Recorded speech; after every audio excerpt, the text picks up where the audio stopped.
그리고 여러분 여기 통에 담을 때가 아주 중요합니다.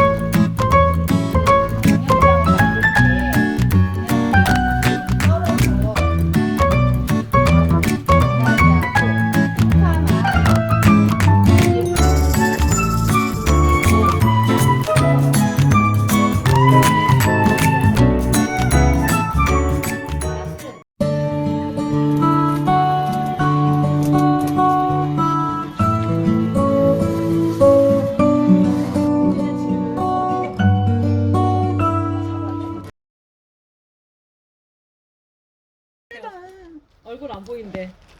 아니 뭐라고 해야지. 배추가 아까 몇 포기? 배추가 170포기. 배추 170포구에다가 배추가 노랑 배추 맛있습니다. 얼만데? 또 사진 주고. 이걸 한국에서 몇 번을 먹어봤는데 안 짜. 야 소금 없는 건 니네 세훈이 좋아. 핫세턴이요. 이건 안 짜봐. 안 짜.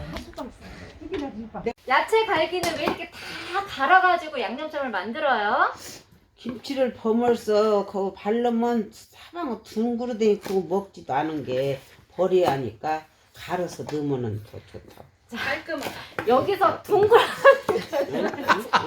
이 야채가 둥그러 다니다는 이 뜻이 무엇일까요? 둥그러 다녀. 굴러다닌다. 그거 굴러다녀. 양념 이 야채가 우리가 먹기에 불편하게 뭐라 해?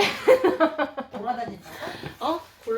여기 큰 따님이 한번 설명 좀 해주세요. 둥그러 다닌다는 게 무슨 뜻일까요?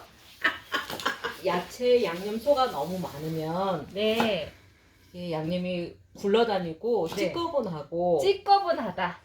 그래서 어차피 그걸 안 먹고 아까우니까 네. 차라리 깔끔하게 갈아서 넣는 게 훨씬 더 깊은 맛이 나니까 여러분 깊은 맛이에요. 깊은 맛. 깊은 맛을 위해서 저희는 요즘은 이 김치가 마약 김치인 이유는 모든 사람들이 김치를 담을 때 야채나 모든 걸 썰어서 하지만 저희의 마약 김치의 유일한 비법은 새우젓도 갈고 야채도 모두 갈고 그래서 이게 깊은 맛이 나는 겁니다. 마약 김치가 바로 이 비법입니다. 끊을 수 없는 맛이라고 해서 마약김치입니다.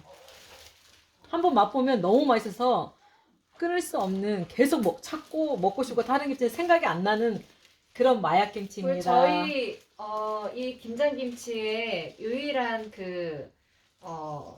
맛은 이게 김치만으로 끝나는 게 아니라 김치찜, 김치찌개 모든 김치 요리가 다 맛있어요. 깊기 때문에. 자, 그럼 우리 한번 외쳐볼까요?